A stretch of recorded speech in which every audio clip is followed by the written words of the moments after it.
Allez, bonjour à toutes et à tous, ravi de vous retrouver. On fait aujourd'hui une émission éducative, comme tous les mercredis. Celle-ci vous a été soumise au vote et donc vos choix se sont portés sur la thématique du volume. Donc aujourd'hui, on va essayer de couvrir ça. Alors évidemment, c'est une thématique qui nécessiterait bien plus que l'heure qu'on va essayer d'y accorder ici.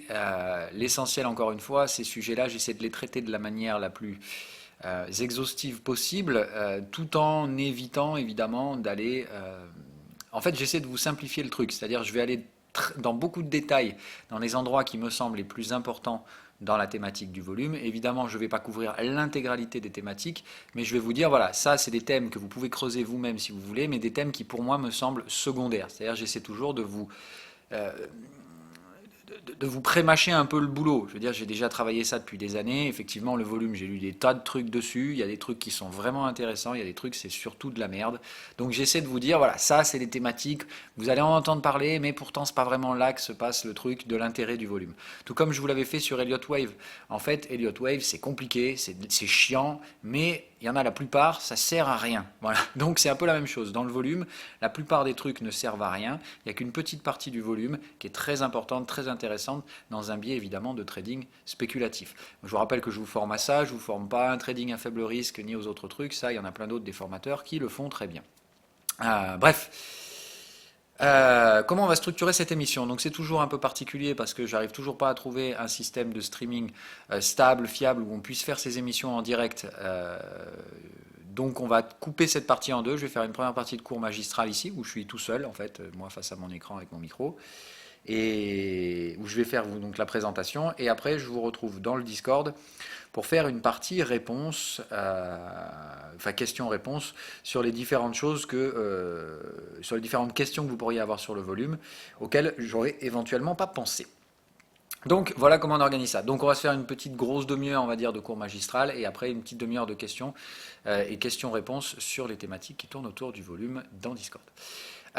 Donc allons-y. Alors le volume, déjà le premier truc qu'on va faire, c'est qu'on va essayer de se concentrer sur le volume ici. Donc je vais cacher le momentum, on s'en servira pas pour l'instant. Et on va cacher également ça, parce que ici donc on va essayer de rester sur de la thématique purement volume. Évidemment, le volume s'intègre toujours dans le cadre de la stratégie, c'est-à-dire que le volume n'est pas une stratégie. Il faut bien que vous compreniez ça, tout comme je vous ai fait à l'époque les cours sur les market profiles, les cours sur sur Elliott Wave, sur des trucs comme ça. Ce sont des cadres techniques, d'accord? Le volume est également un cadre technique, mais je trouve ça très difficile de l'utiliser à part entière. C'est-à-dire que le volume, ça va plutôt être une information technique supplémentaire qui permet d'augmenter le niveau d'agressivité dans votre trading sans prendre plus de risques. C'est toujours pareil. Je dis, moi je vous apprends une stratégie agressive. L'avantage d'une stratégie agressive, c'est que ça rémunère beaucoup. Par contre, évidemment, il faut être capable d'assumer des risques un peu plus grands qu'une stratégie à faible risque, c'est-à-dire trader dans des ranges, parfois donc se mettre contre une tendance, puisque un range, ça se produit souvent à la fin d'une tendance. Donc la première fois que vous allez trader le range, tout le monde va dire ah, il est encore là en train de faire de la contre-tendance. Donc toujours pareil, les risques augmentent, ce qui fait qu'évidemment des fois vous allez trader et vous allez vous prendre une poursuite de la tendance dans la gueule. Ça arrivera, c'est toujours pareil, hein, quand on prend des risques, des fois ils se manifestent et vous prenez la perte qui va avec. Raison pour laquelle on prend toujours des risques. Plus on prend de risques, plus on réduit les leviers, ainsi de suite. Mais évidemment, plus vous réduisez vos risques techniques, c'est-à-dire la probabilité que le marché poursuive. Encore une fois, moi c'est comme ça que je vois les marchés, et certains ne comprennent pas cette notion-là, et pourtant c'est vraiment ça qui est important. Je maîtrise rien du tout, je ne sais pas si le marché va se retourner, pas se retourner. En fait, je fais que réduire les risques que le marché poursuive, dans le sens précédent. Donc je me mets contre le sens du marché en réduisant la possibilité que ce marché a de poursuivre. Je réduis ses degrés de liberté. Ça ne l'empêche pas tout simplement de continuer, mais je fais en sorte de réduire ses possibilités de le faire. Donc le volume ici va être utile. Il y a des zones où en fait le volume va dire stop. Ça ne veut pas dire que les prix vont s'arrêter, ça veut juste dire que d'un point de vue volumique, il y a peu de probabilité que le marché poursuive. En tout cas, il y a la probabilité qu'ici il y ait une stabilisation du prix avant éventuellement un retournement. C'est ça que le spéculateur fait. Il cherche des zones très précises de prix, si possible la plus précise possible pour pouvoir être le plus agressif possible. Et si tout se passe bien, la zone de prix réagit, vous pouvez rapidement sécuriser le trade et puis après c'est le marché qui décide s'il veut se retourner sur cette zone ou pas. Si vous comprenez ça, vous comprenez réellement ce qu'est le but d'un spéculateur et à quoi il sert. Moi, je m'en fous de comprendre les marchés, je me balance complètement du news flow. Ce qui m'importe, c'est de trouver les zones de prix où il y a de fortes chances qu'il se passe quelque chose. Pas forcément un retournement, mais en tout cas que le marché freine ici et me permettre de gérer mes risques. Après, la reste, c'est toujours pareil, c'est la panasse de ceux qui se cantonnent à essayer de savoir qui a tort et qui a raison dans les marchés. Alors qu'en spéculation, on s'en fout littéralement de ce genre de truc. Donc, le volume, une information additionnelle, pas une information unique, surtout pas si vous tradez qu'avec le volume. Vous êtes mort. Si vous pensez que le volume c'est la clé de votre succès, c'est clairement une erreur. Si vous pensez qu'effectivement la compréhension du volume va multiplier vos gains de manière parabolique, non. L'utilisation du volume dans votre stratégie ne peut se faire déjà que si vous avez une stratégie. C'est très utile si vous avez une stratégie qui veut gérer des hauts niveaux de risque. C'est pas absolument essentiel si vous êtes un trader à faible risque. Donc, si vous comprenez tout ça, je vous le traduis maintenant en langage plus communément utilisé. Si vous êtes débutant, utiliser le volume, ce n'est pas franchement la chose que vous devez faire. Il faut vous concentrer sur l'apprentissage de la stratégie, sa mise en application, apprendre à bien maîtriser les aspects techniques. Il vaut mieux que vous appreniez à utiliser framework et momentum que d'apprendre à lire le volume. On est bien d'accord. Là, ici, je m'adresse plutôt à des gens qui ont 6 mois, 1 an de pratique avec la stratégie, qui maîtrisent bien toute la partie technique, qui sont en train de travailler sur leur partie psychologique et qui vont éventuellement commencer à se projeter vers l'étape suivante, qui est l'augmentation de la prise de risque. C'est-à-dire commencer à petit prendre un peu plus de risques, prendre des trades plus risqués, et petit à petit en parallèle, commencer à augmenter ses expositions, commencer à exposer son capital un petit peu plus au marché financier. Donc voilà, là c'est plutôt au profil, j'ai envie de dire, de ceux qui sont là depuis 1 an, mais vous commencez à être nombreux, hein, encore une fois, le temps passe extrêmement vite et moi-même je m'en rends pas compte, et c'est vrai qu'il y en a la plupart d'entre vous maintenant qui sont là depuis pratiquement 1 an, et vous, c'est à vous spécialement que je m'adresse. Donc les tout derniers débutants, vous pouvez regarder, mais gardez bien toujours à l'esprit que si vous n'êtes pas méthodique dans votre apprentissage, vous perdrez un temps considérable. Donc si vous regardez cette vidéo, regardez-la à titre informatif, mais ne commencez pas à vous mettre à appliquer ce que je vais vous dire ici dans votre trading demain. Focalisez-vous d'abord sur la compréhension des outils stratégiques, framework et momentum. Ça, c'est l'essentiel. Quand vous maîtrisez ça, là, vous pouvez éventuellement vous intéresser à ce qu'on va dire aujourd'hui. Bref, donc ça c'était les introductions, évidemment toujours pareil pour vous ramener un peu sur la terre, parce que je sais qu'évidemment quand on essaie d'apprendre, on pense que c'est en bouffant la plus grande quantité d'informations qu'on deviendra meilleur, et c'est absolument faux. La seule chose qui vous rend meilleur en trading, c'est surtout la pratique, et justement d'avoir un apprentissage méthodique. Je vous fournis effectivement une grande quantité d'informations, parce que vous êtes très nombreux, vous avez tous des profils différents, il y a des gens qui vont aimer le volume, il y a des gens qui ne vont pas du tout aimer, donc je suis obligé de m'adresser à tout le monde, mais si vous prenez tout, c'est là où vous êtes complètement submergé d'informations. Donc méthodique, d'accord. D'abord la base, après vous cultivez votre champ en ajoutant un petit peu des épices, d'accord. Donc le volume est donc une épice qui permet de gérer le risque un peu plus finement, mais seulement pour les traders qui sont en phase de perfectionnement et qui maîtrisent déjà les socles. Allez, c'est parti. Donc, on va parler de 2 choses aujourd'hui, particulièrement. Donc, je vais aborder ce qui me semble être les 2 thématiques du volume les plus importantes. Et je vais essayer de survoler très rapidement les autres thématiques que vous pouvez croiser. Si jamais elles vous intéressent, là, je vous laisserai évidemment creuser ces trucs-là, puisque pour ma part, dans une application agressive de stratégie, je ne les trouve pas spécialement utiles. Donc, pour moi, ce qui est utile, c'est le volume profile. C'est ce que souvent beaucoup me posent la question. Voilà, c'est quoi ce truc à droite là? Comment on l'obtient et à quoi ça sert et comment on l'utilise? Donc ça, on va en faire une revue complète aujourd'hui parce que c'est ce qu'il y a de plus utile. C'est une information additionnelle. Donc encore une fois, on ne commence pas son analyse par ça. On fait son analyse toujours pareil, d'accord? Son cadre technique, son contexte, son cadre technique et ensuite éventuellement le signal. Mais moi, je dirais ça, c'est une étape qui se pose entre le choix du filtrage de prix, d'accord, on a dit c'est un cadre technique, c'est-à-dire que ça intervient dans l'étape filtrage de prix. Donc normalement, contexte c'est l'étape numéro 1, ça arrive avant le cadre technique, vous êtes obligé d'identifier votre contexte avant de me lire le volume. Si vous commencez par ça, ça ne fonctionne pas. Donc on commence toujours par le contexte, parce que la lecture volumique va évidemment être conditionnée en fonction du contexte. On ne lit pas le volume de la même façon dans une tendance que dans un range. C'est très important de comprendre ça. Tout comme la stratégie, c'est plusieurs cases, la tendance, le range tendanciel, les bulles, c'est la même chose. On va avoir ces mêmes contextes qui vont conditionner des lectures différentes d'un volume profile. Donc contexte, toujours quoi qu'il arrive, première étape que vous devez systématiquement faire. Et pourtant, c'est celle que vous me sautez systématiquement. Alors, j'ai pas dit tous, mais en tant que débutant, ça fait partie des erreurs les plus communes que vous commettez, d'omettre stupidement la lecture de votre contexte qui est absolument obligatoire. Donc, voilà. Lecture du contexte, filtrage du prix, parce qu'il me semble qu'il est plus intéressant en fait de d'abord vérifier que vous êtes bien dans les bornes de contexte et compagnie, et ensuite, je pense, vous pouvez faire et ajouter une petite lecture de volume.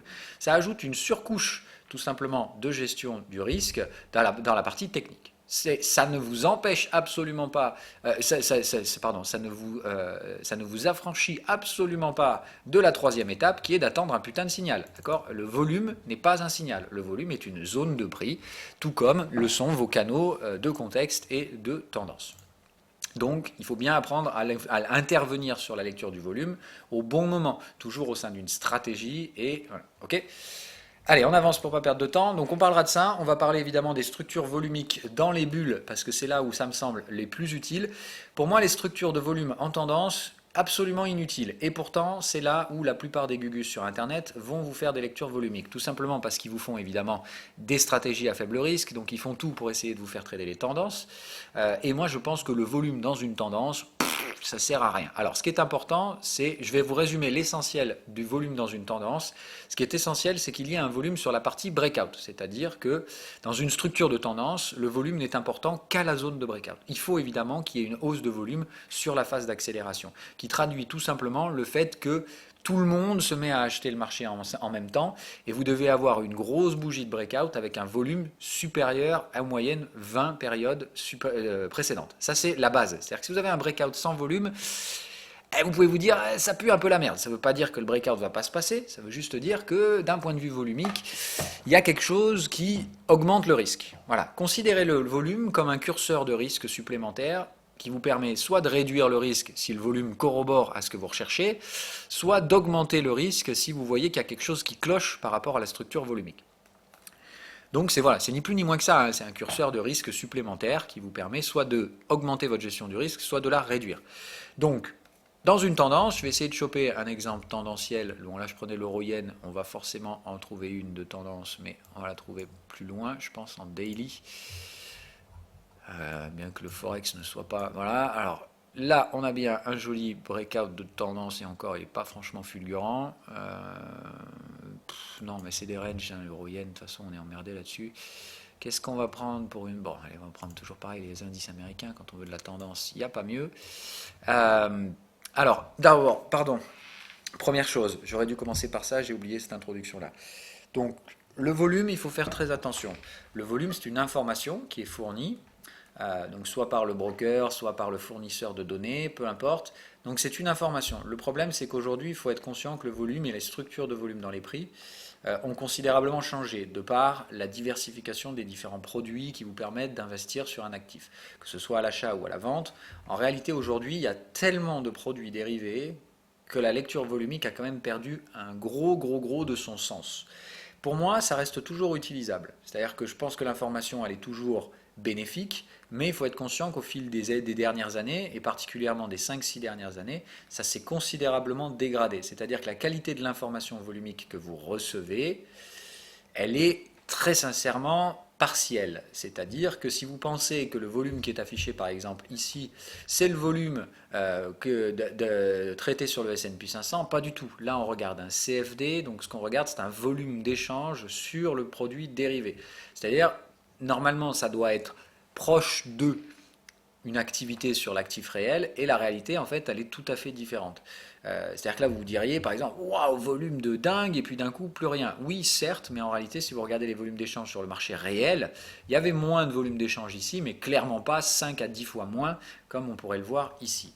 Donc il faut faire attention, voilà, on va dire les amplitudes relatives des volumes me semblent totalement non représentative aujourd'hui. Ce qui est important, c'est de toujours regarder par rapport à la moyenne. Moi, ce qui m'importe aujourd'hui, c'est ça.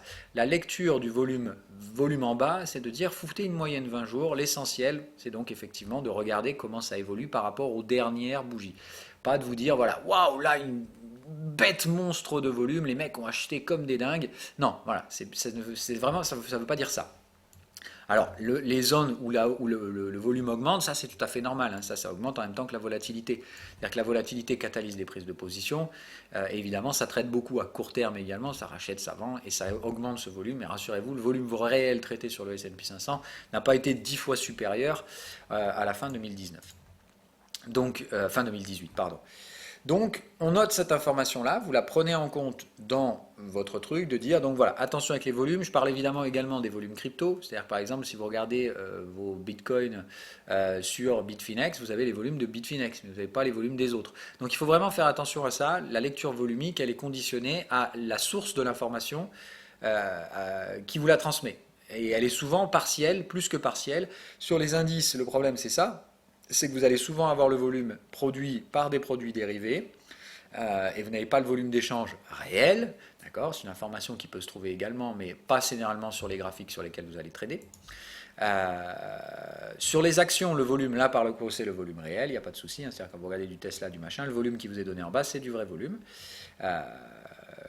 Qu'est-ce qu'il y a d'autre? Sur les forex, pareil, c'est conditionné généralement au volume d'échange de vos plateformes. Alors il y a certaines, de vos brokers, il y a certains brokers qui vont vous donner le volume cash, c'est-à-dire le vrai volume d'échange sur le marché forex, mais souvent la plupart, ce que vont faire vos brokers, c'est qu'ils vont vous proposer un produit dérivé sur le forex, qui vont vous permettre de traiter des micro-lots, hein, des trucs comme ça. Je vous rappelle, un lot forex, c'est un lot indivisible, normalement, de 100 k. C'est-à-dire, si vous voulez investir si vous voulez trader réellement du forex sur le spot, c'est 100 k. C'est-à-dire que c'est tout de suite, vous devez acheter 100 000 d'une unité et vendre 100 000 d'une autre. Hein. Donc, c'est comme ça que ça fonctionne. Donc, effectivement, quand on vous propose un CFD avec des 10 k le lot, il faut bien comprendre que les lots sont scindés, donc c'est un produit dérivé que vous tradez.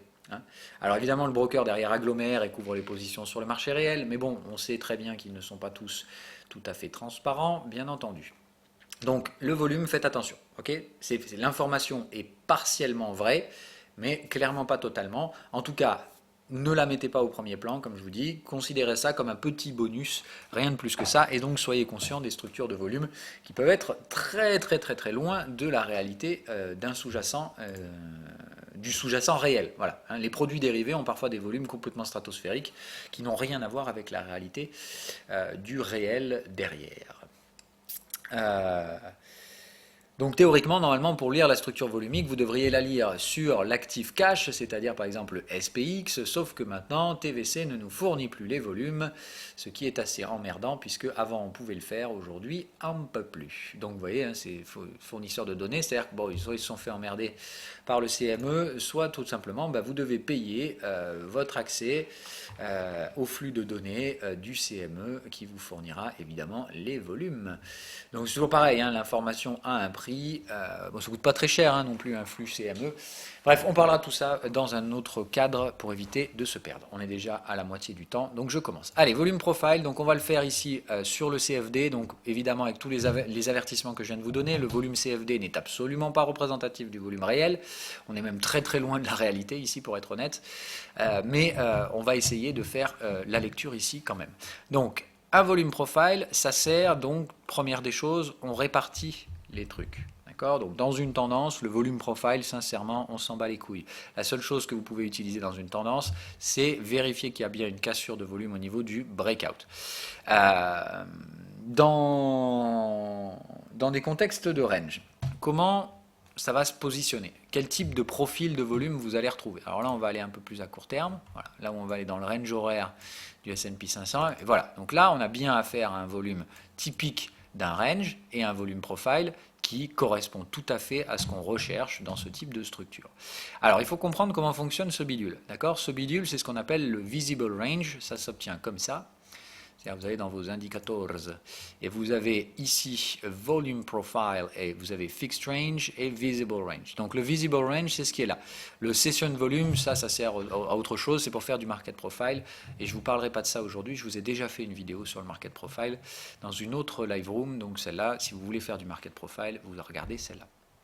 Donc visible range, c'est tout simplement, voilà, c'est le volume profile construit sur la partie visible des prix. C'est-à-dire qu'évidemment, quand vous faites ça, d'accord, si vous déplacez, le volume profile va se mettre à jour.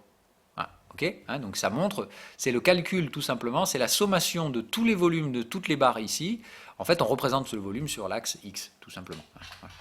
Donc, l'information, comme d'hab, reste secondaire, mais elle ne représente que ce que vous lui demandez de montrer. C'est-à-dire que c'est à vous d'orienter la lecture volume profile. Quand vous voulez voir où s'est construit le volume de la phase de consolidation ici, pour savoir si on a affaire à un range ou si on a affaire à une tendance, d'accord, bah là, vous allez vous mettre à partir du sommet et vous allez regarder comment se sont construits les volumes depuis qu'on consolide sur le S&P 500. Et là, bah voilà, vous avez un range. Hein, on ne peut pas faire plus simple que ça. C'est-à-dire vous avez cette structure qui est typique d'un profil de range, c'est-à-dire la coupole.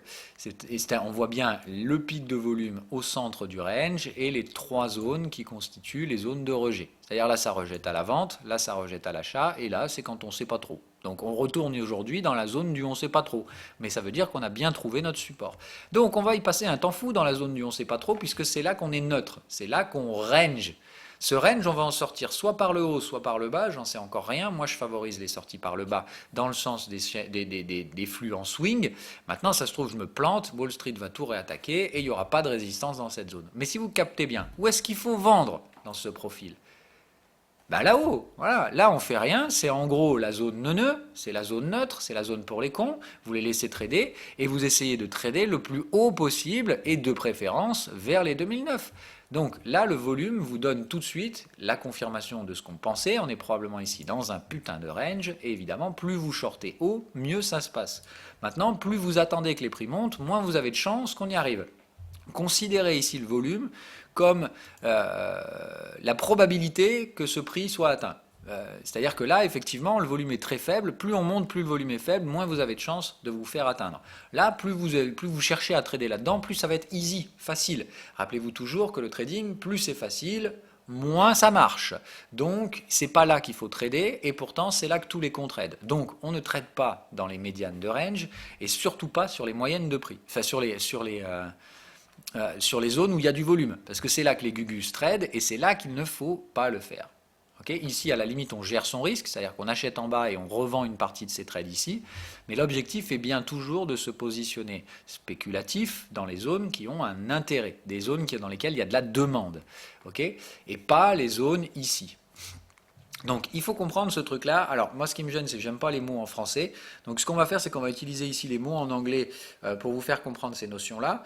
C'est-à-dire que dans un volume profile, dans la lecture de volume, ce qu'on cherche à identifier c'est deux choses qu'on appelle les zones de supply et les zones de demand. C'est-à-dire que les zones de supply, ce sont les zones qui servent à rien. C'est les zones où effectivement il ne faut surtout pas trader. C'est-à-dire c'est les zones où il y a un support de volume. Les zones qui sont supportées par des gros volumes. C'est-à-dire les zones de prix moyen. Ça, effectivement, le supply, c'est là qu'on trouve, c'est là qu'on trouve les trades. Les trades les plus faciles, et c'est là qu'on passe le plus de temps. Supply. Et quand on a épuisé les ressources, c'est-à-dire en gros on vient trader cette zone, puis ça n'intéresse plus les gens, c'est là où le prix s'en va de la zone de supply pour aller chercher la zone de demande. C'est là où on va chercher les spéculateurs. Donc vous, en tant que spéculateur, la zone de supply, vous n'en avez rien à foutre. Vous la laissez à qui veut bien trader cette merde, mais vous, c'est pas là que vous travaillez. Toujours dans un range, on travaille la zone de demande. Dans la zone de demande, c'est toujours généralement les extrêmes des ranges, et évidemment le plus loin possible des zones de volume. Vous aurez affaire parfois à des structures de range un petit peu différentes. Je vais essayer d'en trouver une, je mets en pause et j'essaie de trouver quelque chose qui correspond à ce que je recherche. Allez, voilà, donc c'est pas le candidat le plus parfait, mais c'est ce que j'ai trouvé qui se rapproche le plus de ce que je recherche, sans me taper 2 heures de recherche. Donc ici, on a bien affaire à un range, sur une commodité, on voit bien à chaque fois que ça vient taper du contexte, ça se casse la gueule. Alors ici, on y allait un peu fort, mais bon, quand même. Donc on dirait un range baissier, donc ça attaque plus fort à la baisse, mais en attendant, on n'arrive pas à installer réellement des tendances durables, à chaque fois on vient tester des contextes. Et ici, vous regardez la structure de volume, c'est pas la même. Là, vous ne trouvez pas un volume au centre, d'accord, comme tout à l'heure, est composé de trois bornes en fait. Rappelez-vous ce qu'on a vu tout à l'heure, en fait, ce serait de dire, là on aurait une borne, là on aurait une borne, et dans ce cas-là, il nous manque celle-là. On est d'accord? Donc là, ça ne fonctionne pas. C'est ce qu'on appelle les B, les structures en B. C'est-à-dire que ça forme un B. Alors c'est inversé, hein, d'accord? Mais voilà, ça forme un B à l'envers. Le principe est de dire, généralement, c'est très déséquilibré ces structures. C'est-à-dire que vous voyez bien les deux zones de volume très distinctes, d'accord? Les deux bosses de volume, et il y en a toujours une qui est plus grosse que l'autre. D'où la formation de ce B. Ça peut arriver que vous ayez les deux avec autant de volume l'une que l'autre, mais c'est quand même normalement assez rare. Bref, ça c'est un petit détail. Le principe est de dire ces structures-là sont également des ranges, mais des ranges qui se traitent de manière différente, c'est-à-dire que là ce sont des ranges où effectivement vous allez pouvoir trader deux ranges différents. C'est-à-dire qu'en fait vous avez deux ranges qui bornent un range. C'est-à-dire qu'il y a un range ici dans lequel on ne trade surtout pas cette zone-là, d'accord, et on trade évidemment les prix attractifs, c'est-à-dire ceux qui se trouvent en dessous. Si vous captez, le principe c'est de dire qu'ici vous avez vos bornes. D'accord, 1, 2, 3. Alors, je n'essaie pas de dessiner des bits, hein, comme d'hab, je sais qu'il y en a qui ça va faire rire, mais voilà. Hop, c'est de dire, voilà, vous retrouvez vos zones ici. Donc en fait, ça c'est deux ranges au sein d'un range. C'est quand vous avez un gros range, d'accord? Mais l'avantage, c'est de dire comment on raisonne ici en termes de zone de prix. Ça, c'est grosse vente. Quand vous êtes là-dedans, vous n'hésitez pas parce que vous êtes dans la partie haute de votre range majeur et dans la partie haute du range mineur. Donc là, c'est grosse vente. Ici, on n'hésite pas à shorter comme des cochons. Là, c'est la même chose, mais dans l'autre sens. C'est-à-dire qu'ici, on n'hésite pas à acheter comme des débiles. Hein? Ici, on ne se pose pas la question. Dès qu'on est là-dedans, dans cette zone-là, c'est que de l'achat. Il est interdit de vendre là-dessous, sauf si on va étendre le range plus bas, mais il y a quand même très peu de chance. C'est-à-dire que c'est ce que je vous ai dit, si on va se diriger vers les 28, 25 sur le WTI, ce qui me semble assez probable en cas de récession, il ne faudra pas hésiter à charger la mule en achat de pétrole. De moyen long terme, d'accord, ce sera du buy and hold, évidemment. Mais dans cette zone, interdiction formelle de replacer des ventes. C'est pour ça qu'il fallait anticiper sur les WTI, parce qu'une fois qu'on aura traversé la zone de volume, et vous voyez qu'on y arrive, ici c'est plus possible. C'est des prix moyens, c'est des prix à débile. Donc là on est sur les prix inintéressants au sein du range, c'est plus le moment de vendre le WTI. Ok ? Ici, c'était intéressant de le faire, même si c'était un peu risqué, mais on était dans la partie supérieure donc, du range inférieur. Donc, en termes de degrés, ça, c'est très intéressant pour vendre, ça, c'est aussi intéressant de vendre, mais c'est un peu plus risqué. C'est-à-dire qu'ici, ça reste une zone à vendre, mais son degré d'agressivité là-dedans est réduit. Vous êtes agressif, mais un peu moins. Okay, parce qu'ici, vous avez le risque de vous prendre un gros breakout haussier pour venir dire bonjour à la zone supérieure. Et vous n'en savez rien. Il faut vous dire du coup que ici vous avez une zone très dangereuse où effectivement ça peut breaker et quand ça break ça ne fait pas semblant. Okay, ça c'est ce qu'on appelle normalement la zone de faible volume. Donc je vais rentrer dans ces notions là, mais normalement vous les connaissez déjà vu qu'on les a déjà pratiquées un bon nombre de fois. Donc une zone de faible volume tout simplement c'est une bosse de volume, c'est ce qu'on va appeler une HVN, High Volume Node. La zone de faible volume, c'est la LVN, la Low Volume Node. D'accord? Comment ça se lit? Parce que vous allez me dire, ah ben il y a des Low Volume Node. Ça, c'est une Low Volume Node? Ben non. Voilà. Une Low Volume Node, c'est un creux qui se trouve entre deux sommets majeurs. C'est-à-dire que là, moi, je ne vois pas deux sommets majeurs, je vois un seul sommet, mais qui se décompose en deux sommets distincts. Donc, si on devait placer des LVN, HVN sur ce profil-là, d'accord? Toujours, il faut que ce soit un creux et ne m'en placez pas toutes les 20, voilà. Donc, ce serait de dire, ici, on a une LVN, d'accord. La suivante, elle est acceptable ici et encore, voilà. Là, ok. Là, vous allez toujours chercher, voilà, il faut que ça ait formé un sommet. Donc là, il y a un sommet, de nouveau un creux, un sommet. Ok. En fait, il faut que vous compreniez que la hiérarchie, c'est vous ne pouvez pas créer deux LVN de suite ou deux HVN de suite. Même chose, est-ce que là, vous mettriez une LVN? Pour moi, non. Okay. Est-ce que là, il y en a une? Pas vraiment non plus. Moi, je dirais que la suivante, elle se trouve là. Et voilà. Donc, en fait, le truc, c'est à chaque fois, entre deux LVN, vous avez une HVN et une seule. Donc ça, c'est une HVN. D'ailleurs, une zone où il y a du volume. Une zone d'accumulation, une zone de supply. Okay. Donc, supply, demand, supply, demand, supply, demand, supply. Ok? Captez le principe? Si celle-là, vous jugez qu'elle n'est pas vraiment très excitante comme truc, eh ben, tout simplement, vous la virez. Mais dans ce cas-là, vous êtes obligé de virer l'une des deux. D'accord? C'est pour ça qu'ici, soit vous considérez qu'il n'y a qu'une seule zone, d'accord, avec plusieurs supply, et vous en prenez qu'une seule, celle où il y a le plus de volume, et vous supprimez tout ce qu'il y a entre les deux. Ok? Soit vous faites encore pire, hein, c'est-à-dire vous dites ça, c'est même pas une zone de faible volume, vous en prenez une seule ici en zone de volume, et vous supprimez celle-là aussi. Et ça, c'est même pas une HVN. Moi, je ferai comme ça, hein, sérieusement, c'est comme ça que je ferai le truc. Donc c'est de vous dire, il faut mapper votre truc comme ça, c'est une des façons très précises de lire le volume profile, ça c'est que pour les traders agressifs, et c'est d'identifier donc vos différentes zones de supply et de demande au sein de vos ranges. C'est ce qu'on a dit. C'est-à-dire en fait ça vous permet d'identifier des ranges sur les UT inférieurs. Des ranges de plus court terme. Et dites-vous toujours qu'en tant que spéculateur, vous essayez de trader au plus près des zones de demande, le plus loin possible des zones de supply. D'accord? Supply, c'est pour les autres. Vous voulez la demande, vous voulez les prix attractifs, vous voulez les prix spéculatifs. La spéculation vient avec un risque, puisque c'est toujours pareil, les zones de supply, on passe généralement beaucoup de temps, ce qui fait que si vous commettez une erreur, vous aurez largement le temps de venir ressortir sur votre prix d'entrée, puisque ces prix sont traités un grand nombre de fois. Par contre, les zones de faible volume, c'est là où c'est plus risqué. Vous traderez rarement sur la zone de faible volume, mais proche d'eux. Voilà, il faut considérer ça comme... c'est un peu comme s'il y avait deux asymptotes. Alors, oh putain, là, je vais commencer à en perdre pas mal, mais bon, bref. Imaginez-vous, le truc, c'est un peu ça. C'est-à-dire que...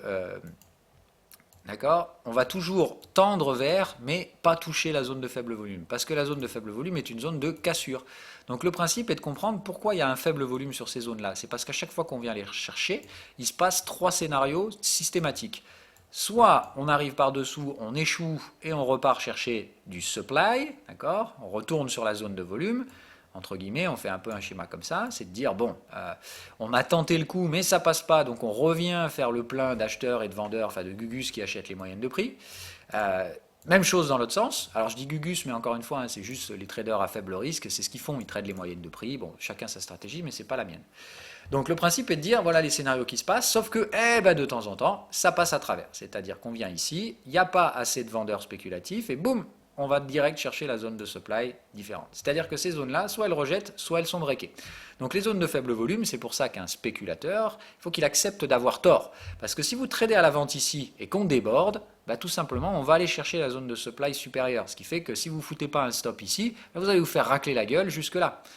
Et les prix, si vous avez capté, vont probablement en général aller faire ça, aller chercher la zone de supply suivante, d'accord, et puis venir mourir ici. Il faut que vous captiez ça. C'est-à-dire qu'en général, ça va venir faire ça, tester la zone ici, mourir, voilà.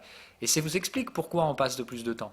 On vient se recentrer sur le supply, et puis quand il n'y a plus assez de supply, on retourne tester une demande, elle va rejeter, pas rejeter, jusqu'à ce qu'il y en ait une des deux qui cède. D'accord ? Alors il peut y avoir des fausses cassures sur les zones de demande, mais c'est relativement modéré. C'est-à-dire que, encore une fois, mettez des stops serrés, mais pas trop serrés. Si vous tradez à la vente ici et que vous foutez un stop juste là, vous pouvez vous prendre une mèche et c'est débile. D'accord? Donc les clôtures ici sont essentielles. C'est de dire normalement quand vous avez une bougie de breakout qui vient clôturer franc à travers la zone de faible volume, si vous étiez spéculatif sous cette zone, normalement vous considérez ça comme un échec, c'est-à-dire un stop loss. Donc voilà pour les volumes profile. Alors il faut comprendre, donc je résume l'essentiel d'un volume profile. C'est de plus en plus, le plus utile pour le volume profile, c'est dans les contextes de range. Ça tombe bien, c'est ceux que vous allez rencontrer le plus souvent.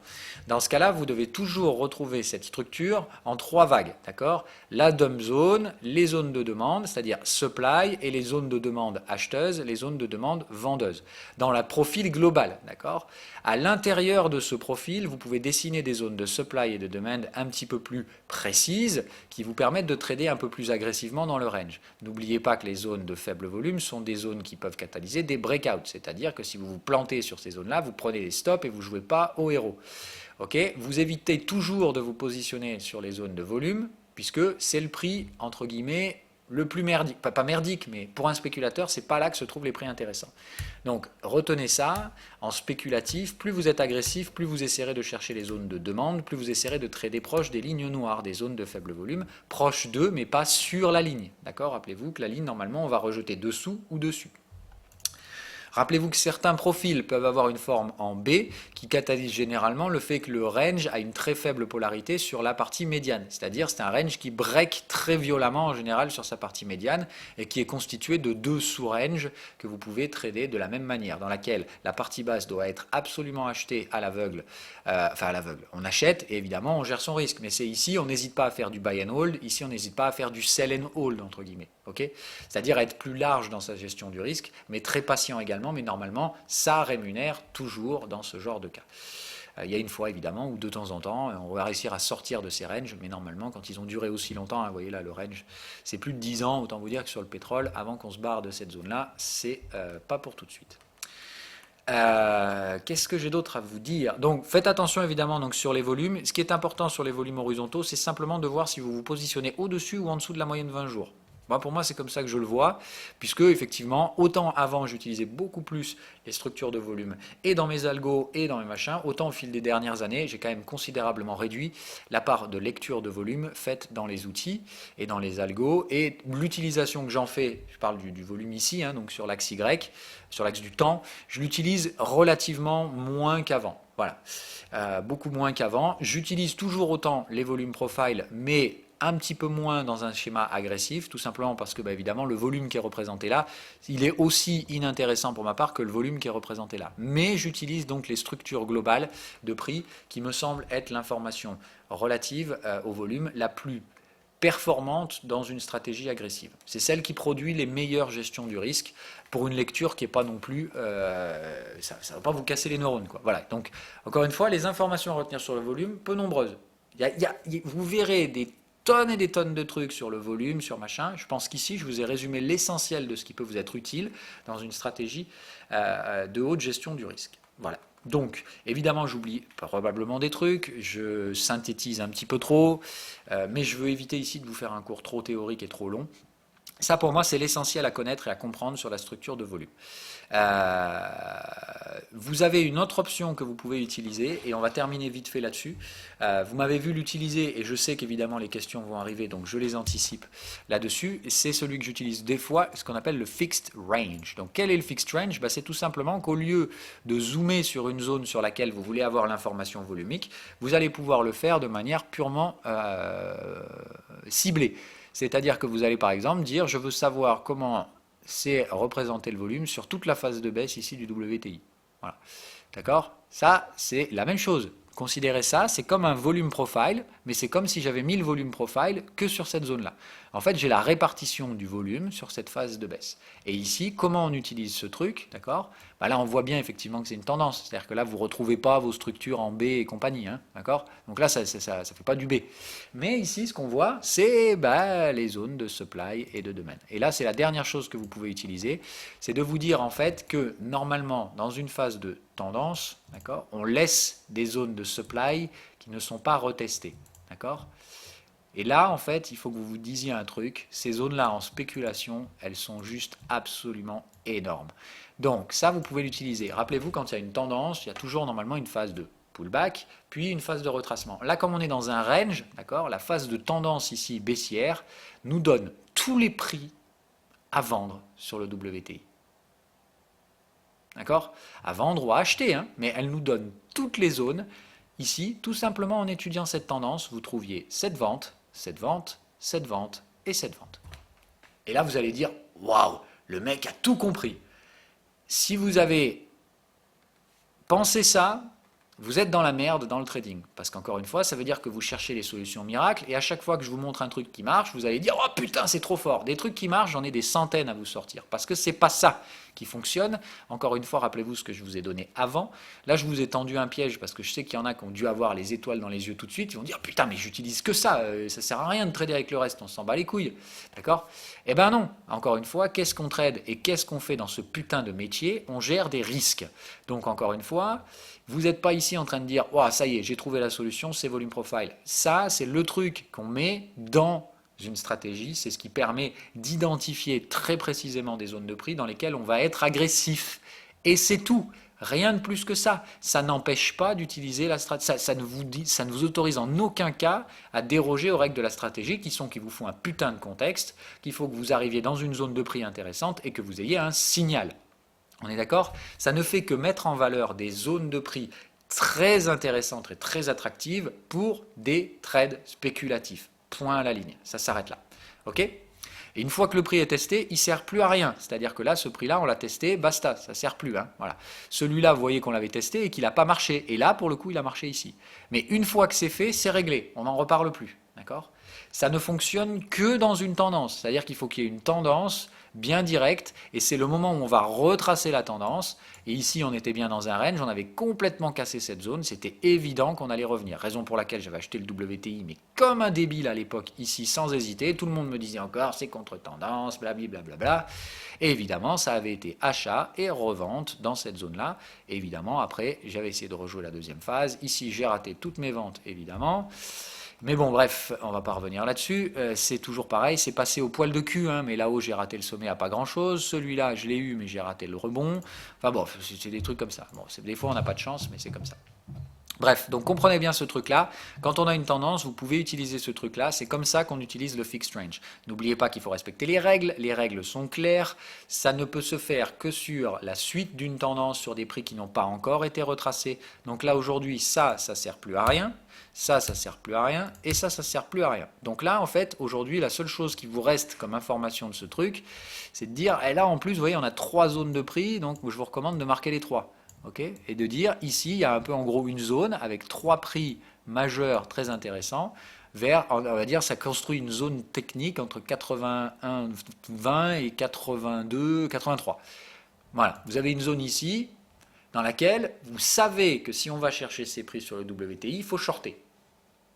Il faudra shorter par là. Il y aura de la résistance très forte ici, tout comme si on devait aller à 94, ça va résister violent. Ça ne veut pas dire qu'on va se retourner ici, ça veut juste dire qu'ici, vous pourrez gérer vos risques. Vous pourrez vendre et il y aura de toute façon un pullback, un peu comme là. Ça viendra et ça va revendre ici, tout simplement parce qu'il y a du supply. Il y avait trop d'acheteurs ici qui ont supporté les prix, qui se sont fait péter la gueule. La réponse initiale sur ces prix est généralement vendeuse. Je n'ai pas dit qu'elle était systématique, rien ne l'est jamais, mais c'est très probable. D'accord ? C'est tellement probable que les prix rejettent à la vente ici que vous pouvez vous positionner vendeur à l'aveugle, avec un signal bien entendu et une gestion du risque à court terme, mais vous pouvez vous positionner dans ces zones immédiatement et agressivement. Évidemment, des fois, vous vous ferez péter un stop loss, mais normalement, ici, vous devez pouvoir vendre, récupérer des gains partiels, payer vos stops et laisser faire, un peu comme on pourrait faire ici.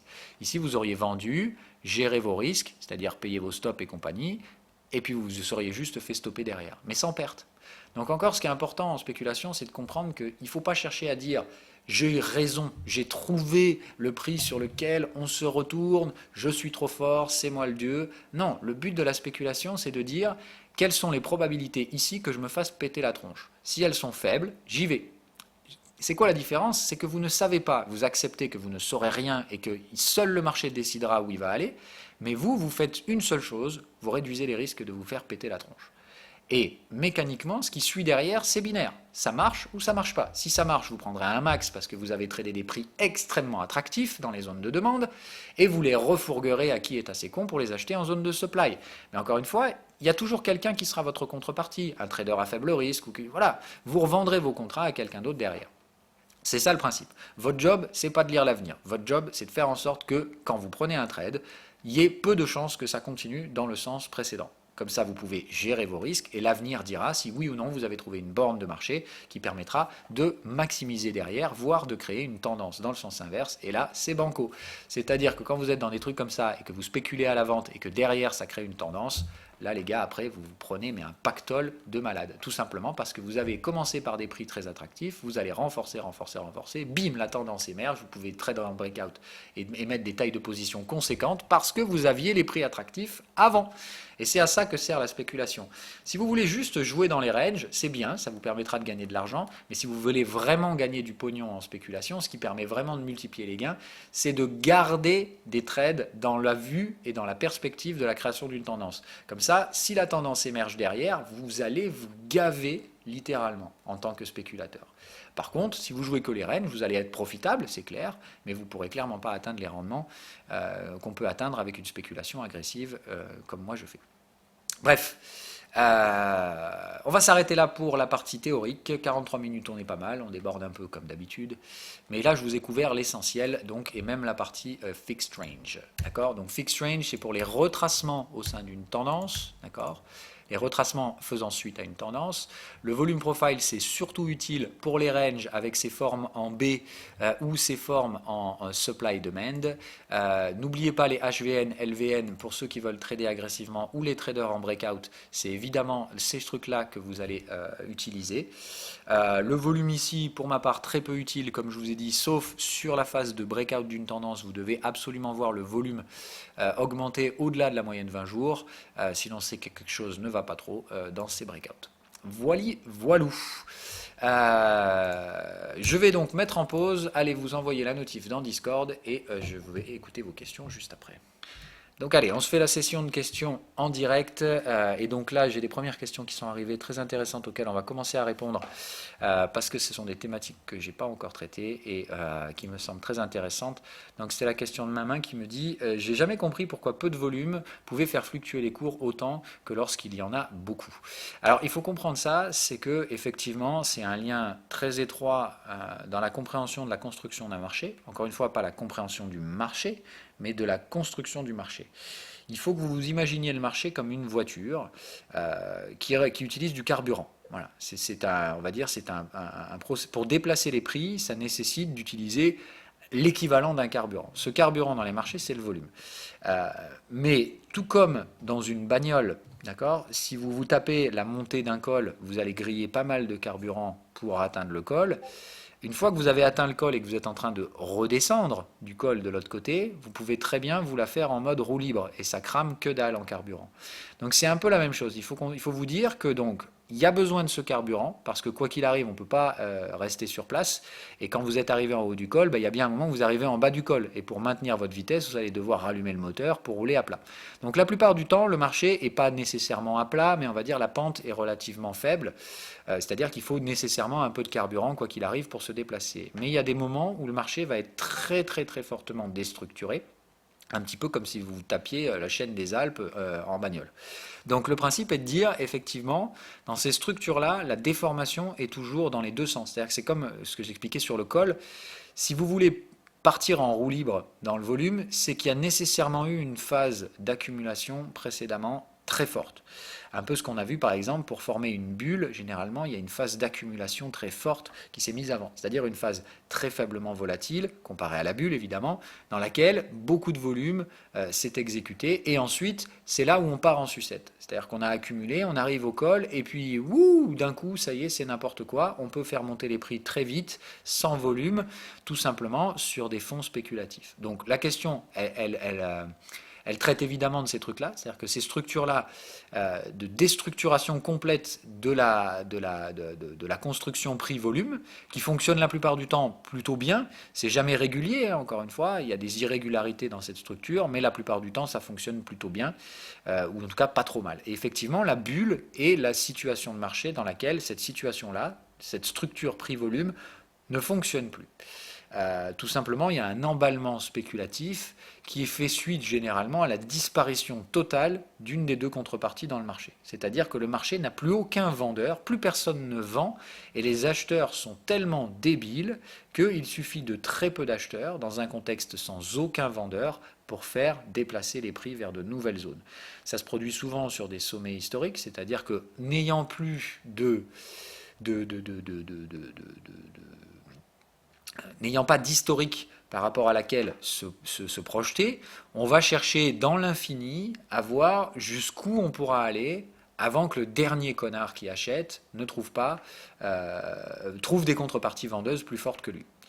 Évidemment, là à ce moment-là, quand vous avez des grosses contreparties vendeuses, souvent professionnelles, qui se mettent face à des imbéciles qui achètent ne sachant pas trop pourquoi ni comment, dans des structures de volume complètement folles, évidemment, c'est là qu'on crée derrière les effondrements spéculatifs et autres trucs du genre. C'est-à-dire que le retour du volume après une phase de déstructuration, imaginez-vous bien, voilà ce qu'on a dit tout à l'heure, gardez dans la tête cette image de volume.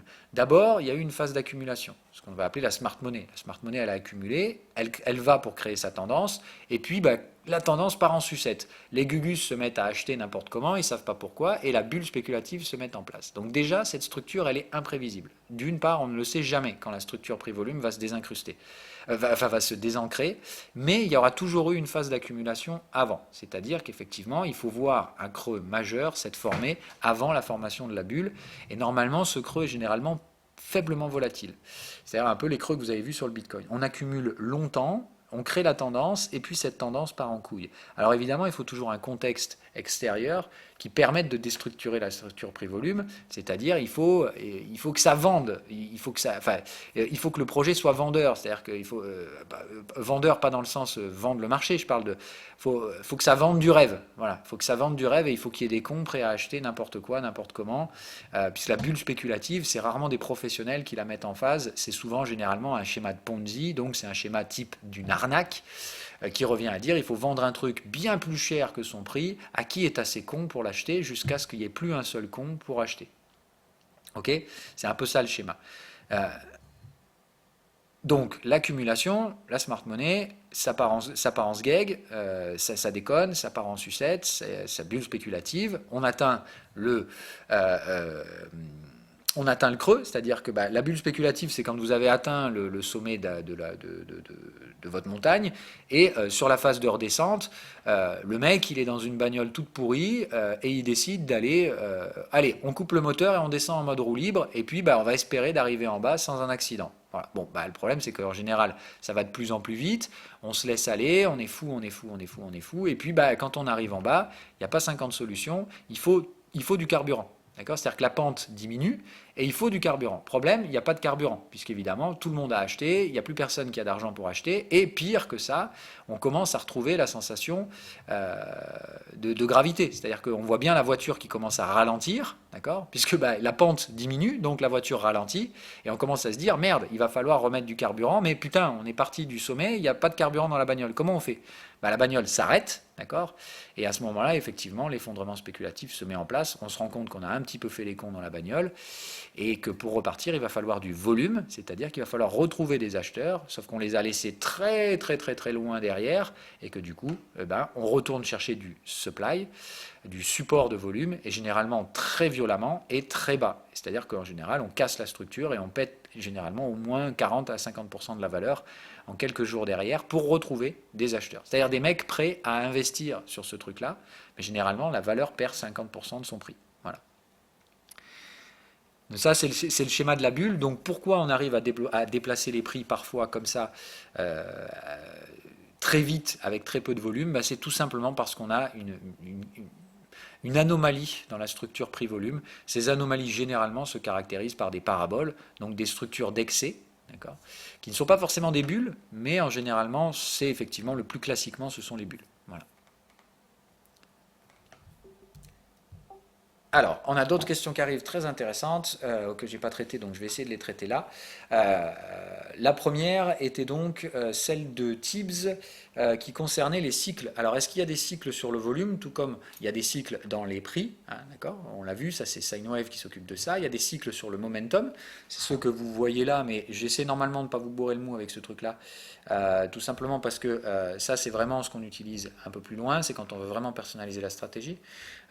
Donc vous, normalement, vous devez vous concentrer sur le momentum, les cycles de prix, et éventuellement, il est vrai qu'il y a des cycles de volume. Alors ça, toujours pareil, c'est uniquement si vous maîtrisez déjà la base de la stratégie. C'est-à-dire que tous les gens qui sont en phase de formation et d'apprentissage de la stratégie, tous ces trucs-là, vous les écoutez si vous voulez, mais vous ne les appliquez pas pour l'instant. C'est à garder pour plus tard, si vous essayez de sauter les étapes, tout simplement, vous pèterez les dents. Donc chaque chose en son temps, mais pour ceux qui sont un peu matures, comme Tibbs, effectivement, c'est le moment là d'agrémenter la stratégie en essayant 2-3 trucs.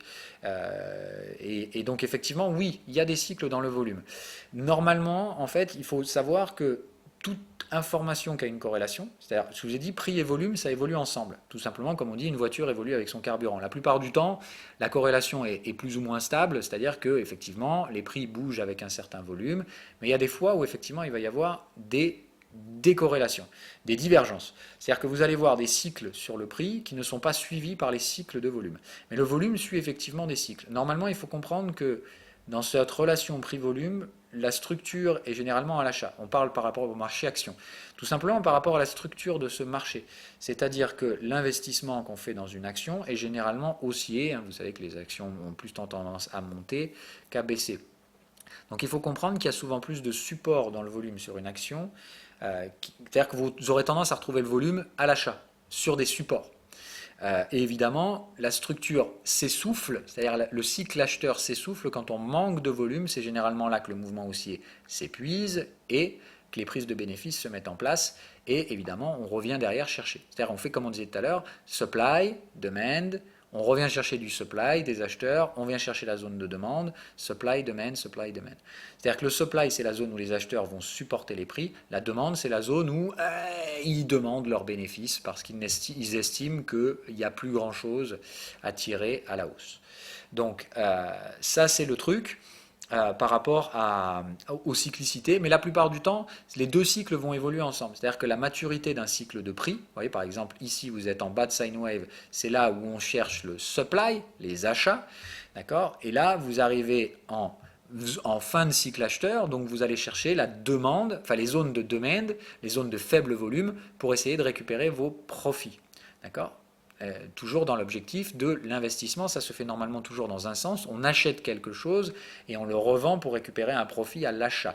Alors il va de soi qu'évidemment il y a une structure inverse depuis plusieurs années qui s'est mise en place, la vente à découvert, qui vous permet de vendre un actif que vous ne possédez pas pour le racheter évidemment là moins cher. La structure est donc inversée. Ici la supply se fait à la vente, c'est-à-dire qu'on vient faire le plein de vendeurs à découvert, et ensuite ça dégomme, d'accord. Et on vient chercher les zones de demande, d'accord.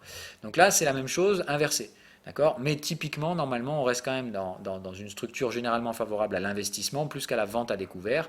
Donc cette structure elle est généralement plus dans le sens haussier. On supply sur un support et on demande sous une résistance, ok. Donc ça, il faut que vous compreniez ce système-là. La plupart du temps, les cycles évolueront ensemble. Mais évidemment, des fois, vous allez voir l'inverse. C'est-à-dire que dans un marché haussier, vous allez voir très peu de volume sur le supply et vous allez voir beaucoup de demandes.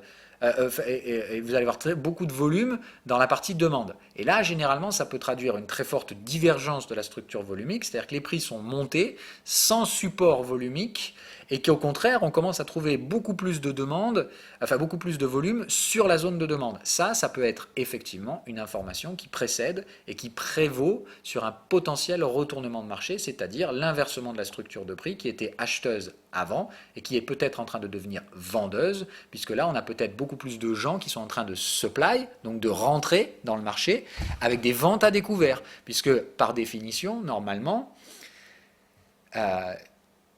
le volume va arriver sur les zones de supply. Donc si vous commencez à avoir du supply en fin de cycle acheteur, du volume, c'est pas bon. Ça veut plutôt dire que les mecs cherchent à vendre à découvert plus qu'à récupérer des bénéfices. Et là, ça peut annoncer effectivement le retournement d'un marché à la baisse. Et donc l'inversement de la structure supply à l'achat qui devient une structure de supply en vente à découvert qui visera dans ce cas-là des prix plus bas à l'avenir. Ok ? Est-ce que ça c'est clair pour tout le monde? Je sais que là c'est un petit peu plus compliqué comme explication. On rentre vraiment dans le dur, hein. Là je vous fais de la structure volumique, donc encore une fois là je ne vous fais pas du cours à neuneux, hein. Là ça c'est des trucs vraiment avancés. Donc c'est logique que vous ne compreniez pas tout, mais il faut que vous compreniez au moins la logique supply-demand, la zone où on a du volume et la zone où on va rechercher la prise de profit. Alors, est-ce que l'évolution du volume permet de prédire un retournement V-top ou V-bottom? Ça joue, mais malheureusement, ces structures restent, tout comme les bulles, extrêmement difficiles à prévoir. C'est-à-dire que le volume est un des éléments qui permet de faire augmenter considérablement la probabilité d'avoir un V-top ou un V-bottom, mais malheureusement, ça reste très compliqué. Ça reste très très très compliqué d'anticiper ces structures. Même pour un professionnel, parfois j'arrive à anticiper les V-bottom, mais ça reste, j'ai envie de dire, c'est pas un coup de chance, mais disons que la gestion du risque pour identifier et prévoir un V-bottom, ça tient quand même plus, pour ma part, d'une chose dans laquelle il ne faut pas risquer grand-chose, quoi. Voilà. Vous pouvez vous dire, là, je sens le V-bottom, effectivement, il y a des structures de volume qui ne sont pas normales. Voilà. Vous pouvez trouver des indices, mais est-ce que ça réduit suffisamment le risque pour dire, allez, c'est parti, j'achète all-in? Franchement, non. Voilà. Donc, on fait attention, les V-bottom sont des structures très difficiles à anticiper, même pour les professionnels. Souvent, on les voit après, et effectivement, bah, voilà, on fait avec. Voilà. Si tout était prévisible dans le marché, croyez-moi, on serait millionnaire. Je réponds aux autres questions qui avaient suivi. Alors, je les ai perdues. Je vais remonter une seconde dans la file. On avait dit parler des manipulations et après il faut qu'on parle de quoi d'autre? Ah oui, du placement du stop loss. Alors, est-ce qu'on peut utiliser le volume pour placer un stop loss? La réponse est clairement non. Le stop loss, c'est la gestion du risque et normalement la gestion du risque, c'est l'étape qui vient avec vos outils, c'est-à-dire la qualité du signal que vous avez pour rentrer. Plus c'est agressif, plus vous pouvez être agressif sur le positionnement du stop loss. Plus c'est pourri et on va vers du TP ou du signal gris, voilà, plus il faudra être large sur la taille du stop loss et faible sur la taille de position. Par contre, vous pouvez affiner votre stop loss avec une information de volume. C'est-à-dire que d'abord, le dimensionnement du stop se fait avant tout par rapport à la qualité du signal, mais si par exemple vous vous dites, ok, ici par exemple on a un squeeze, donc si vous prenez ce signal-là, vous vous dites, ok, celui-là va falloir mettre un stop bien large si vous vous amusez à trader un squeeze. Normalement en débutant, je vous apprends à ne même pas trader ces structures, c'est-à-dire à trader leur cassure. Donc là normalement, ce signal-là, vous n'auriez pas pu le trader autrement qu'en jouant la cassure ici du squeeze, c'est-à-dire la sortie baissière du squeeze. Mais quand bien même, si vous êtes chaud du gland, vous avez envie de vous dire, allez, je vends comme un teubé à l'aveugle dans un squeeze, chose que je vous apprends normalement à ne pas faire. Si vous le faites, vous savez qu'il faut le faire avec un stop très large. Donc vous allez vous dire, par exemple, je vais mettre mon stop là. Bah, évitez de foutre votre stop sur une zone de supply. Il faut bien comprendre le truc, c'est de dire que vous ne mettez jamais le stop sur une zone où il y a du volume qui est demandé. Vous mettez toujours votre stop, de préférence, sur une zone de demande, c'est-à-dire sur une zone de faible volume. C'est-à-dire qu'ici, alors là, vous ne voyez pas hein, dans Discord, mais voilà, vous verrez sur le replay. C'est de dire, là, on ne met pas un stop à 85,50, on va essayer de pousser le stop à 87,20. Voilà. Et au-dessus de la zone de faible volume. C'est pas grand-chose, encore une fois, ça va très légèrement augmenter la taille du stop, mais par contre, cette toute petite variation, elle peut considérablement augmenter les probabilités de ne pas vous faire chasser le stop si des fois le marché décide d'aller chercher cette zone. C'est-à-dire qu'il peut venir frôler votre stop, et c'est là où ça fera toute la différence. Si vous l'avez placé à 85,50, les probabilités qu'il se fasse atteindre sont bien plus grosses que si vous le mettez là. Donc en fait, de mettre votre stop là, ça ne coûte pas beaucoup plus cher, mais par contre, ça peut carrément vous sauver la life. C'est-à-dire que si jamais les prix viennent à 85, ils peuvent très bien se retourner là, parce qu'on a un supply qui peut se mettre à la vente. Et si ça supply à la vente ici, bah, tout simplement, votre stop loss, il est intact. Et bah, certes, vous avez été agressif ici, vous n'auriez pas dû le faire, et le marché vous dérouille un peu, mais encore une fois, quand vous prenez un trade, ce qui est important, c'est de comprendre que à partir du moment où vous avez pris le trade, la solution derrière, elle est binaire. Soit vous avez tort, soit vous avez raison. C'est-à-dire, soit le marché va chercher votre validation, soit le marché va chercher votre invalidation. Si c'est la validation, super, tranquille, vous réduisez votre risque, vous abaissez le stop loss, tout va bien, c'est le meilleur des cas. Si ça se dirige vers l'invalidation, ça ne veut pas forcément dire que vous êtes invalidé. Vous n'êtes invalidé que quand le stop loss est déclenché. Donc le marché il peut très bien se rapprocher de votre niveau d'invalidation, le frôler, mais tant qu'il ne le touche pas, si derrière il va chercher votre validation, bah, tout va bien. Alors certes, du coup, vous auriez pu avoir un meilleur prix, c'est toujours discutable, et vous aurez toujours un gugus sur Internet pour vous dire « Ah, mais il a vendu trop tôt », on s'en fout. Une fois que vous avez pris un trade, tout ce qui importe, c'est que ça aille chercher la validation avant de chercher l'invalidation. Tout simple. Voilà. Ça se rapproche de mon invalidation, bah, ça veut juste dire que j'aurais pu avoir un meilleur prix, j'aurais pu faire un meilleur travail, mais la question est simple, est-ce que j'ai fait mon travail, oui ou non? Si l'objectif est atteint, c'est-à-dire la validation, et que je n'ai pas été invalidé entre-temps, j'ai fait mon travail. Le reste, c'est les gugus des réseaux qui vont vous critiquer et vous n'en avez strictement rien à foutre. Donc voilà pour les stop loss, donc ça peut être utilisable mais sans plus, et on va aller assez rapidement sur la question des manipulations. Donc oui, évidemment qu'il y a des manipulations de volume, c'est très connu, vous entendrez souvent parler des manipulations dans les carnets d'ordre, ce qu'on appelle le spoofing, c'est-à-dire des ordres en demande qui n'existent pas et qui seront supprimés si les prix se rapprochent de la zone actuelle. Ça, je vous laisserai le soin de vous renseigner là-dessus. Si vous tapez spoofing sur Google, vous aurez tout un tas de vidéos qui vous expliqueront bien en détail de quoi qu'il s'agit. Donc oui, ce sont des pratiques qui sont de plus en plus courantes. Ça va, ça vient. J'ai envie de dire, de toute façon, les manipulations de volume, c'est souvent des robots qui les font. Et les robots sont toujours plus inventifs. Le spoofing, c'était plutôt un truc qui était à la mode il y a quelques années. Aujourd'hui, bon, j'ai l'impression que ça se fait encore, mais bon, c'est tellement grotesque aujourd'hui et facilement détectable que ça, c'est pas trop la mode du moment.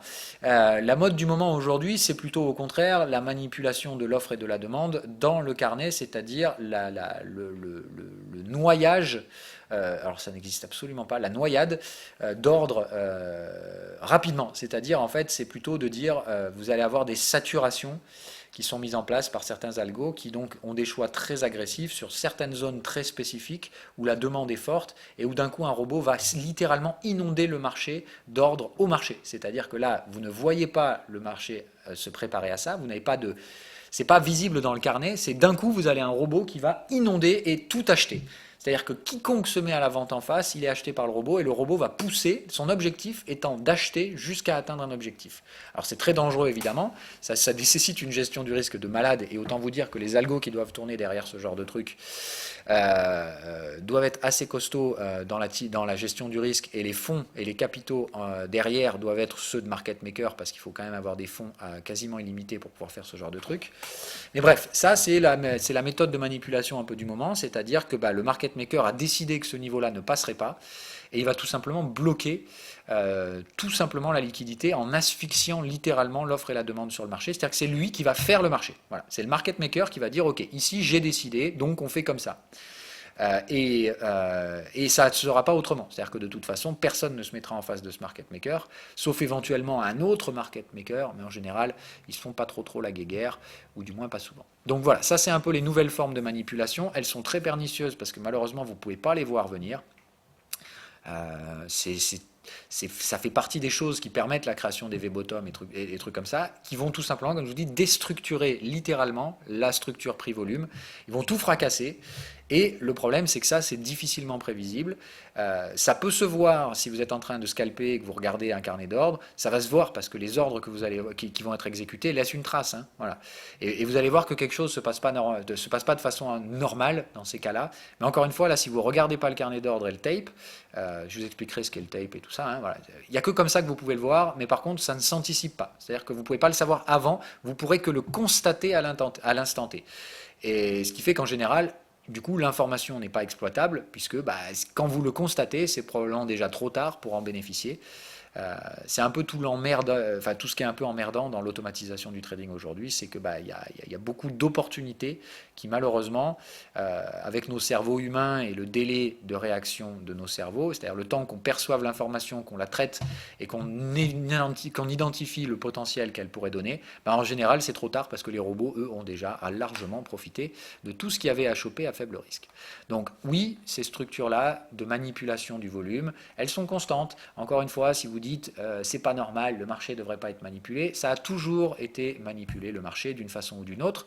Les stratégies de manipulation évoluent avec le temps au fur et à mesure que les outils technologiques évoluent. Donc c'est comme ça. Voilà. Faut faire avec la manipulation, il faut savoir qu'elle évolue. Donc faut évoluer avec son temps, faut être conscient d'éviter de lutter contre ces trucs-là, tout simplement parce que ils sont plus forts que vous. Donc si vous vous amusez à lutter contre ça, voilà. Donc quand vous êtes dans la constatation de ces trucs-là, peut-être qu'on fera une émission un jour spécifique sur les différentes manipulations, mais ça je vous en traiterai. Ça, on va en parler succinctement de ce cas spécifique dans les émissions où on parlera du tape et de la lecture d'un carnet d'ordre. Mais voilà, donc je ne rentrerai pas plus dans les détails aujourd'hui, mais oui, effectivement, ces manipulations sont évidentes, elles existent, il faut en avoir conscience, et malheureusement, vous ne luttez absolument pas contre ça, c'est totalement vain d'essayer de lutter contre ça. Hop, allez, du coup, je vais essayer probablement cette dernière question, à moins qu'il y en ait une autre intéressante qui sorte entre-temps. Le trading estival, c'est effectivement un des sujets dérivés de la liquidité et du volume qui sont assez intéressants. En tout cas, je pense qu'ils sont intéressants qu'il est intéressant d'en parler. Donc, le trading estival, je vous en ai parlé déjà il y a quelques jours, puisque chaque année, je me mets une alerte mimé pour me dire rappelle-toi Phil qu'on arrive en trading estival, donc tu sais comment ça se passe chaque année, donc te fais pas enfler cette année encore et réduis tes tailles de position, augmente tes stops et sois moins agressif. Tout simplement parce que effectivement chaque été, vous le savez, les volumes de trading, même si aujourd'hui il y a de moins en moins de gens humains dans les salles de marché et beaucoup plus de robots, et qu'ils en ont strictement rien à foutre qu'on soit en mai, en juin, voilà, donc pour eux l'été n'existe pas, mais voilà. Il y a un petit peu moins de trading l'été, historiquement parlant. Donc pour l'instant, je pense que cette tendance va se réduire dans le temps, puisque comme je vous dis, on est vers une robotisation toujours plus poussée, mais il y a toujours des hommes derrière ces robots, et ces hommes-là prennent des vacances, et on a tous tendance à prendre des vacances l'été, donc voilà ce qui explique le volume réduit pendant l'été. Pourquoi du coup le trading estival est plus complexe? Tout simplement parce que la liquidité est plus faible. Et il faut comprendre que c'est ce qu'on disait tout à l'heure, c'est que la bagnole elle va toujours essayer de rouler. Quoi qu'il arrive, la bagnole elle n'aime pas rester sur place. Mais évidemment quand vous mettez moins de carburant dans la voiture, ça veut dire que on va essayer de chercher les montagnes pour pouvoir se donner un peu des sensations fortes. Et voilà. Donc il faut comprendre que la baisse des volumes, ça ne veut pas dire qu'il n'y a pas de carburant dans la voiture. Là encore une fois, il y a des volumes, il y en a quand même, mais ils sont plus faibles. Et ça peut produire deux choses. Soit tout simplement la voiture continue de rouler, mais plus doucement, on n'appuie pas sur la pédale, on économise le carburant, et dans ce cas-là, l'été est faiblement volatile, on forme des ranges, et voilà. Soit, comme je vous dis, il y a des trucs qui catalysent le marché, et comme la structure de volume est assez faible, c'est beaucoup plus facile de casser des bornes. Voilà, il faut comprendre que supply, c'est un peu comme des zones qui vont supporter et qui vont résister et qui vont demander un travail des cours. Et plus le volume est conséquent, plus on va devoir passer de temps sur ces zones de supply pour accumuler. Moins il y a de volume, moins il y a besoin de passer de temps. Ce qui fait que malheureusement, ça peut créer l'effet inverse, c'est-à-dire qu'au lieu de ralentir les cours, au lieu d'avoir un été calme et serein, vous vous retrouvez avec un été ultra volatile parce qu'en fait le marché ne sait plus trop où aller, il est balancé d'un coup en haut, un coup en bas par un news flow assez important, et en plus de ça, il y a peu de volume pour bloquer l'amplitude des mouvements, freiner les mouvements. Et c'est là où ça devient gênant parce que là, c'est là où en fait on se retrouve avec de la volatilité bien plus importante, tout simplement parce que la structure de volume ici cause la hausse de la volatilité. Donc il faut bien être conscient de ça. Quand le marché est calme et tranquille et qu'il n'a pas de raison de se déplacer, il va surtout évoluer plus lentement. C'est-à-dire qu'il va traiter les zones beaucoup plus longtemps. D'accord ? Le temps qui va être octroyé pour exécuter le volume sera plus lent parce que les demandes seront plus faibles. Mais ça, c'est si tout se passe bien. S'il y a des forts décalages dans le marché par des catalyseurs puissants qui forcent la voiture à bouger et à déstructurer la structure prix-volume, donc là vous avez bien compris que je parle de Trump et autres trucs du genre, c'est le risque, c'est ça le problème. Le risque, c'est que si c'est pas calme dans une structure où il y a moins de volume, ça peut être beaucoup plus volatile. Donc c'est pour ça que cet été, je vous recommande sérieusement d'être plus posé sur vos prises de position dans le sens où on risque de se taper une augmentation de la volate. Et l'augmentation de la volatilité, c'est tout simplement la seule façon que vous aurez de vous y adapter, c'est justement d'augmenter la taille des stop-loss. Plus de volatilité égale plus de pièges, égale que si vous mettez votre stop à un endroit habituel, là il sera peut-être atteint tout simplement parce que les choses que vous auriez utilisées habituellement, le volume qui est votre protection de ce stop-loss, il sera moins présent, donc le marché va très rapidement pouvoir passer à travers, péter votre stop-loss et tout simplement se retourner juste derrière. Donc là, ça c'est le truc qui est un peu chiant et en plus ça fout grave les boules parce que quand vous vous faites stopper pour que le marché se renverse juste derrière, ça a plutôt tendance à vous faire d'autres conneries derrière, type vengeance et autres trucs du genre, les vilains méchants, ils m'ont manipulé, du coup je vais revendre comme un teubé encore plus fort. Donc non, ça évidemment, c'est la porte d'entrée vers des conneries encore plus stupides derrière. Donc, quand vous êtes débutant, je préfère vous prémunir face à des risques qui peuvent créer des effets en cascade encore plus dramatiques derrière, que vous preniez une perte parce que vous avez mis un stop trop proche. Encore une fois, ça va vous arriver, mais ça va vous arriver souvent, et ça m'arrive aussi, il n'y a pas de souci. Mais le problème, c'est que quand vous êtes débutant, ça introduit rapidement des biais psychologiques, la vengeance et des trucs comme ça, et ça produit absolument rien de positif. Donc au contraire, en général, ça accentue vos pertes derrière. Donc je préfère vous protéger l'été, de vous dire, voilà, prenez ce réflexe, cet été, je sens bien la merde probable, j'ai pas dit qu'elle va arriver, j'ai juste dit que c'était possible. Dans le contexte dans lequel on est, il suffit d'une pichenette et ça part en sucette. Pour l'instant, tout va bien, tout est sous contrôle. Mais attention, ça peut très rapidement partir en sucette. Et si ça part en sucette et que vous voyez la volatilité dépasser les 15-20, là, enfin dépasser les 20, Vous vous dites, ok, là, il va falloir être soft sur les stop loss, donc effectivement, diminuer la taille des positions et doubler la taille des stops.